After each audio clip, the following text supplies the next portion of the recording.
Emily Walstrom has been impatiently waiting for her father's remains to arrive in Montreal. She learned about her father Dennis Walstrom passing on October 23rd.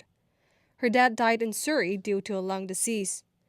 Walstrom was in the Philippines at the time and scrambled to arrange for her father's cremation and the mailing of his remains to her home in Quebec. She was told the postal was sent on November 12 and would get to her by the 20th. That changed when Canada Post workers started their job action and left her father's remains in limbo. It's a terrible feeling to not know where he is. It's just picturing him, his remains in some abandoned sorting facility where no one is.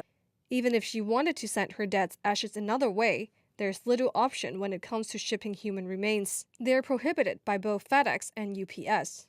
Her grief made worse now by uncertainty. Extremely undignified that, there's a certain responsibility that is put upon Canada Post by them accepting human remains, to then expect families to, especially in their time of grieving, to throw this on top of it. Walstrom told us her family was planning to bury her father's remains in Manitoba, where most of his family is. But with the delays, it will now have to wait until spring as the ground is too frozen for a burial. It's hard to put an end to the grieving process, to not know when he'll be able to be at rest.